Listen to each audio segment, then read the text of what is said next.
Mobile ফোনের জগতে কিন্তু যে ধরনের জায়গাগুলো ছিল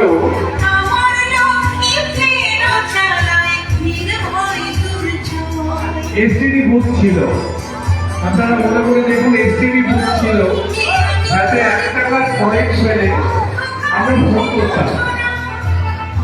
কিন্তু এখনো সেগুলো দরকার হয় না, আমাদের হাতে মোবাইল। আপনারা মনে করে দেখুন ম্যানুয়াল টাইপ রাইটার ছিল, যেখানে আমরা টাইপ করাতে যেতাম। ভারত সাম্রাজ্যের হাই মার্কেট শুরু করে শোভাবাজার মোড়ে বিভিন্ন জায়গায় ম্যানুয়াল টাইপ রাইটার ছিল। অর্থাৎ একটা পাতা যদি ভুল হতো তাহলে পুরো পাতাটা বাদ দিয়ে দিল।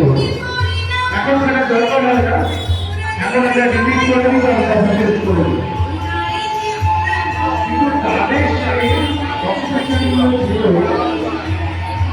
সেগুলো কিন্তু হারিয়ে গেছে। আজকের প্রজন্ম তার ক্ষেত্রে এগুলোকে ব্যাখ্যা করেছে। তাদের মনে করে দেখুন টাকা ইচ্ছা হয়তো দেখতে পারে, কিন্তু সেগুলো প্রায় বিলুপ্তি ঘটে। আমরা যে টাকার ইচ্ছাগুলো জায়গা রয়েছে, আমরা যে টাকার ইচ্ছা করে বাড়ি থেকে বেরিয়ে হাতি বাগানে সিনেমা দেখতে যেতাম। এই জায়গাগুলো কিন্তু এখন আমরা সেই জায়গাগুলোকে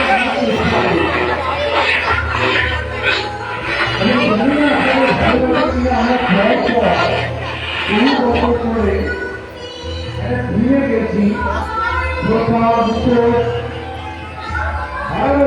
আরেকটা কথা বলি, যারা একটু বয়স্ক আছেন তারা জানেন যে আমাদের ছোটবেলায় ভারতবর্ষ ধরে ঘুরে বেড়াচ্ছে, যেটা সরকারের কৌশলটা খুলে দিলে আমরা চোখ দিয়ে দেখতাম যে সেখানে নানা রকম ছবি রয়েছে, হারিয়ে গেছে।